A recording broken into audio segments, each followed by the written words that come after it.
And I would like to introduce one of our great friends and sponsors, the BB&T.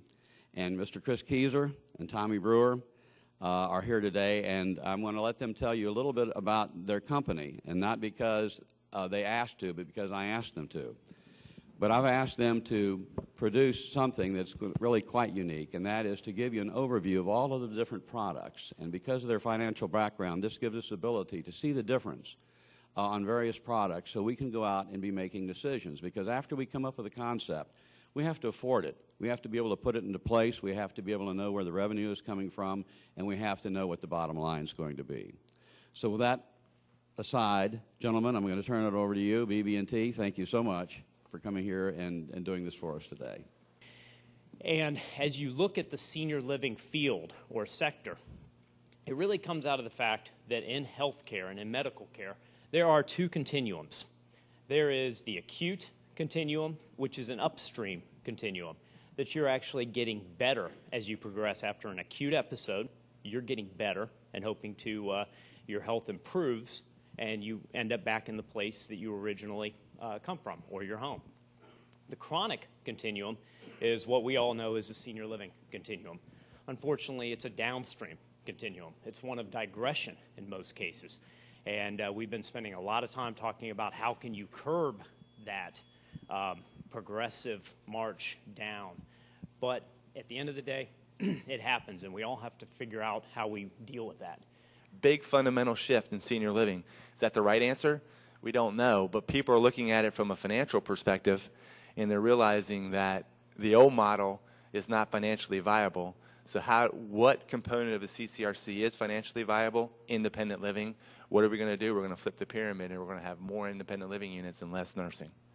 I have yet to fail to give the answer of I can find you money if when I ask somebody can they sell it, and the answer is yes, we've got 100% pre-sales, I can find you the money. It's when, oh, we're only 50% pre-sold, or we have an idea but we're not sure it's going to work. Well, that's a tough one.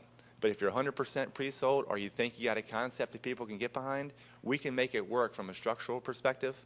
It really is a market-driven product, and that's where we are today. It all has to work. The design has to work. The finances have to make sense. The problem is we're kind of stuck now with aging in place. How does that impact the finances of a CCRC? It's pretty material impact. People didn't plan for that. We need to plan for that now. We hope people age in place because we hope that they're able to hit that waterfall later in life than we anticipated. All the actuarial studies said someone's going to live in independent living for 7 years in the CCRC. Well, what happens if they live 10 years, 12 years? I think that there are going to be some communities that are going to struggle because they have not set themselves up financially to assume someone's going to stay in independent living for 12 years versus 7 years. How are we going to deal with that as an industry? It's going to be an important issue. One of the challenges we have is my nursing home has gone from 42 beds to 31. And from a consumer perspective, one of the things that's hitting us now is we don't always have room for our residents. If we have some acute care needs happen, we have to send our residents, if we're full, to another sister community. But from a consumer perspective, our residents aren't pleased with that. Mm-hmm. And that is happening. In the old days, I had a 175-bed nursing home. We always had room for our residents, and we even held beds. I'm sure you don't want to hear that, but we held beds for our residents. So that's an effect of the smaller, but it is affecting our residents and consumer satisfaction. And there was a statistic that came out of the USA Today that I just thought was shocking, looking at the front of this big baby boomer wave, and that is the trend of debt per household. That right now, when people enter CCRCs, as I talk to the providers that I work with, almost all their consumers come in debt-free. When you start looking at the statistics, debt for the 55 and older person has climbed from, in 1992, $30,000 up to now $53,000. The 55-year-old, or I'm sorry, the 75-year-old even though, has moved from $8,000 up to $20,000 worth of debt. So as you start looking at who are we serving, I think that that 25% may even reduce of who we're going to be able to serve if all we're doing is focusing on the affluent population. Without question, 10 years ago, I got a call about a for-profit senior living facility maybe once a year. Now I get a call about a for-profit facility probably once a week.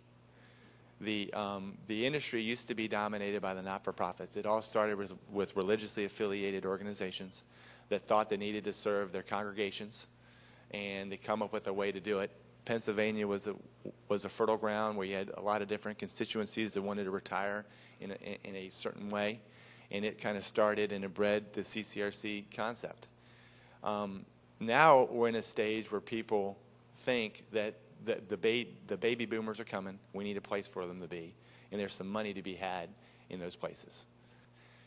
The subprime market has had a ripple impact on healthcare providers, and about a month ago, let's say 3 months ago, it was probably more attractive for a senior living organization to obtain financing than it's ever been. We were at 30-year lows. I always like to use the example that a non-rated, an organization that has financial dynamics that barely are able to pay its debt service, was able to borrow less than 1% higher cost of capital than Harvard University, which is the strongest AAA municipal borrower in the country.